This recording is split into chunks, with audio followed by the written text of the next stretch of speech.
Assalamualaikum warahmatullahi wabarakatuh.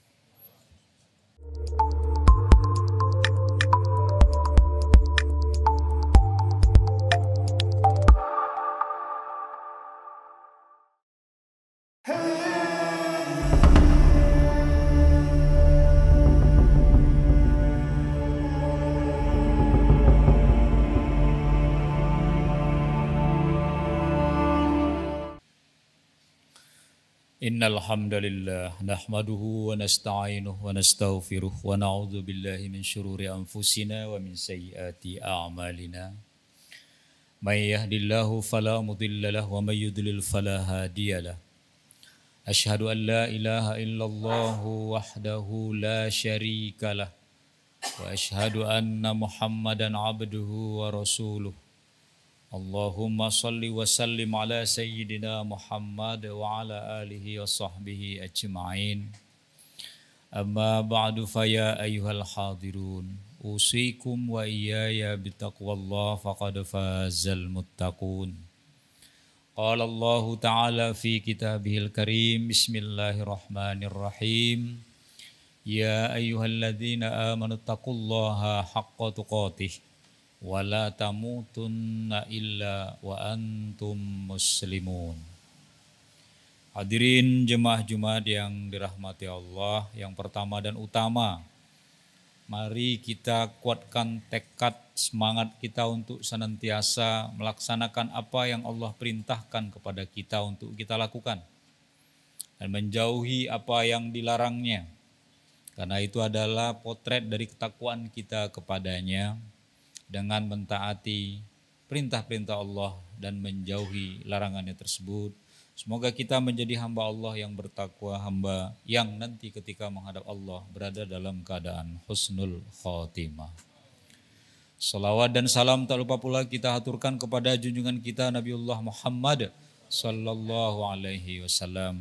Mari kita senantiasa juga istiqomah mengikuti sunnah beliau, meneladani beliau, menjadikan Al-Quran dan hadis beliau sebagai pegangan hidup kita. Semoga kita semua nanti adalah orang-orang yang bisa mengikuti beliau, di belakang beliau, sama kaum muslimin dan muslimat yang ditentukan oleh Allah masuk ke surganya Allah subhanahu wa ta'ala. Hadirin jemaah Jumat yang dirahmati Allah, pada yang kesempatan ini khatib memberikan tema khutbah dengan 3 ciri orang yang amal ibadahnya sia-sia. Ibadah yang kita lakukan tentu tujuannya adalah limardotillah, mencari ridho Allah subhanahu wa ta'ala. Ibadah yang kita lakukan adalah ibadah di mana kita melakukannya untuk menunjukkan bahwa hanya kepada Allah lah kita melakukan semua ibadah itu. Bahkan bukan hanya ibadah kita, hidup kita dan mati kita itu semua hanyalah karena Allah. Qul inna salati wa nusuki wa mahyaya wa mamati lillahi rabbil alamin. Katakanlah hai Muhammad pada mereka, sungguhnya salatku, ibadahku, hidupku, matiku hanya karena Allah subhanahu wa ta'ala. Tetapi sungguh pendemikian, banyak orang yang melakukan ibadah itu hanya semacam rutinitas saja. Hanya sekedar menggugurkan kewajiban bahwa sholat itu wajib, sudah dilaksanakan, sudah. Tetapi ketentuan-ketentuan, rukun syaratnya tidak dipenuhi dengan baik. Sehingga ibadah-ibadah yang dilakukan itu sungguhnya sia-sia saja kita melakukannya. Nah, semoga kita tidak memiliki paling tidak 3 ciri ini, di mana 3 ciri yang bila dimiliki ini adalah orang yang ibadahnya itu sia-sia. Ciri yang pertama adalah orang yang malas dalam melakukan ibadahnya. Kita menemui bahwa ada orang yang ibadah sholatnya, ibadah puasanya, ibadah-ibadahnya yang lain itu dilakukan dengan asal-asal, malas. Kita tahu sholat subuh itu misalnya di Indonesia ini 4:30 misalnya. Tapi dia mengatakan sholat subuh kan sampai menjelang matahari terbit. Jam 6 masih ada waktu, nanti saja sholat. Ketika kedengaran azan subuh, dengan mengajak hayya 'alas shalah, dia tetap lanjutkan tidur. Masih ada waktu, masih ada kesempatan. Belum selesai sampai di situ.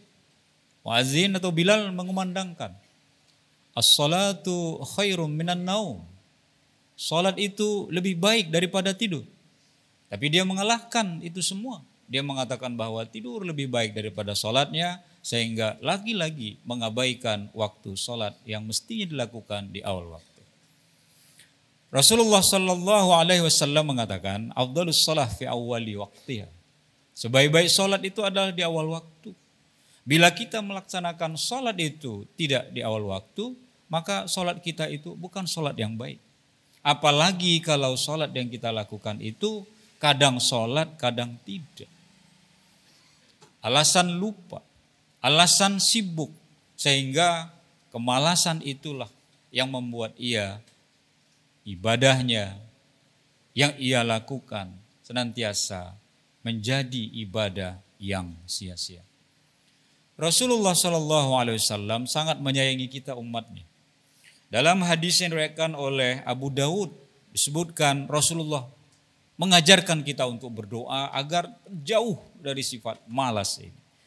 Kata Rasulullah dalam doanya, Allahumma inni a'udzubika minal hammi wal hazan, wa a'udzubika minal ajzi wal kasal, wa a'udzubika minal jubni wal bukh, wa a'udzubika minal ghalabatid daini wa qahrir rijal. Beliau mengumandangkan doa, memanjatkan doa kepada Allah. Ya Allah, ya Tuhan kami, sungguhnya aku berlindung kepadamu daripada keluh kesah dan duka cita. Aku berlindung kepadamu dari sifat lemah kemauan dan malas. Aku berlindung kepadamu daripada sifat pengecut dan kikir. Aku berlindung kepadamu daripada tekanan hutang dan kezaliman manusia. Ada doa yang dipanjatkan oleh Rasulullah dan diajarkan kepada kita agar kita terhindar dari sifat malas. Maka kalau kita dalam ibadah kita itu masih malas kita melakukannya, apalagi dengan niat sekedar melakukannya, bahkan ketika dilaksanakan pun asal sudah dilaksanakan selesai.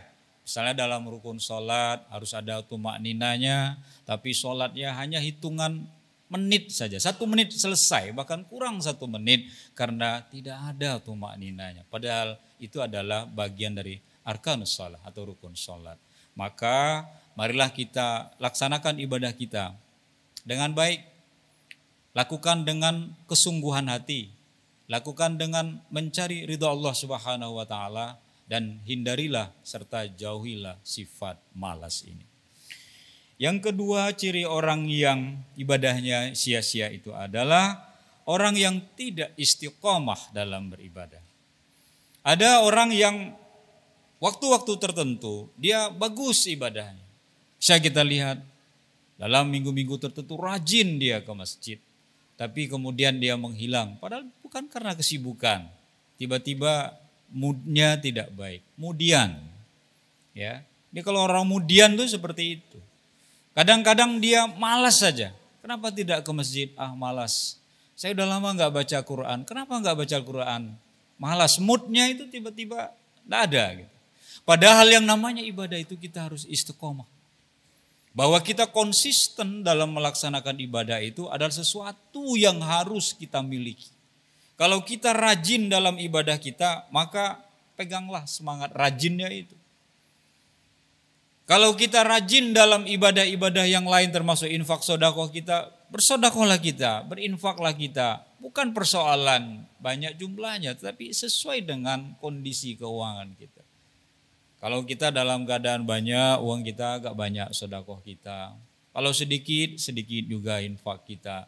Bahkan kalau banyak kita syukuran, tasyakuran, mengundang orang ke rumah kita makan-makan.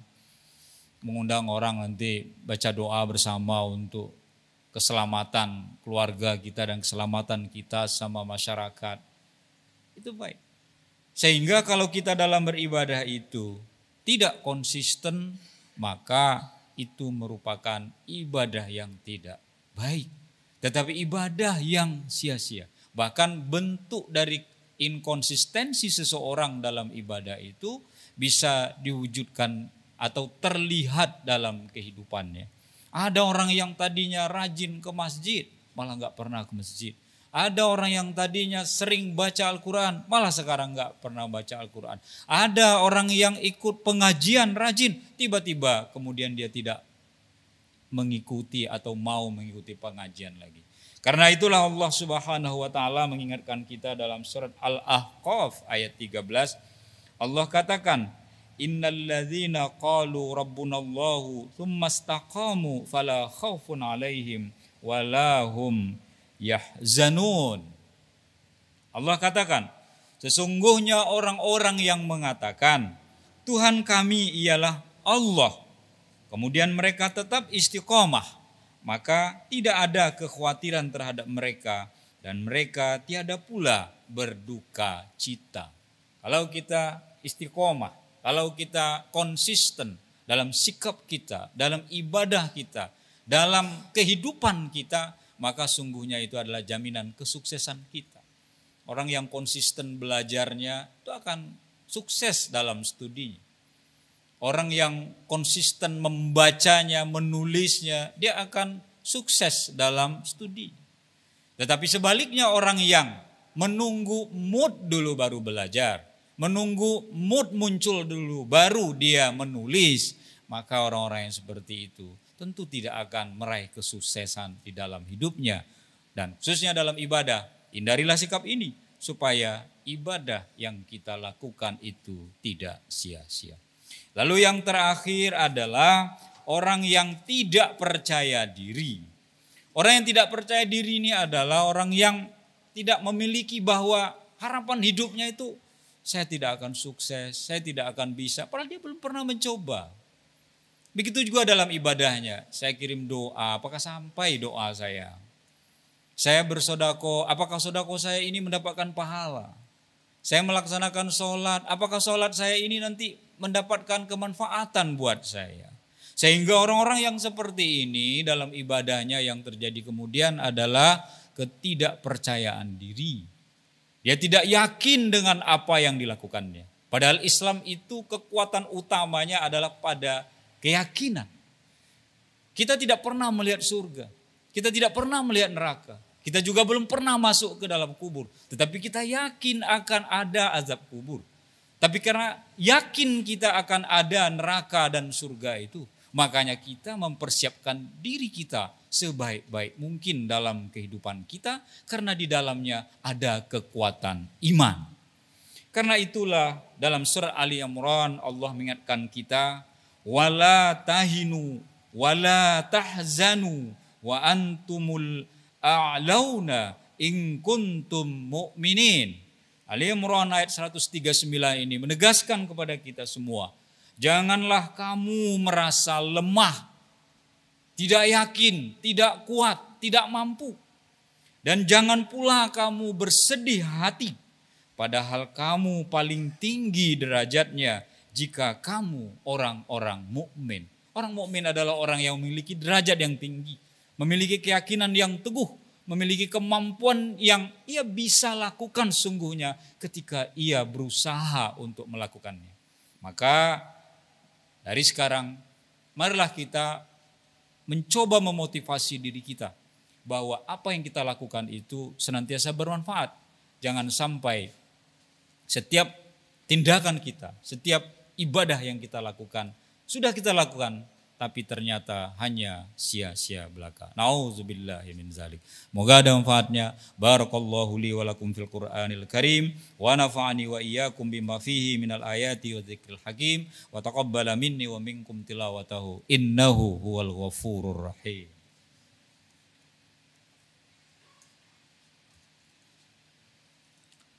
Alhamdulillahilladzi hadana li hadza wa ma kunna linahtadiya laula an hadanallah. Asyhadu an la ilaha illallah wahdahu la syarikalah wa asyhadu anna Muhammadan abduhu wa rasuluh.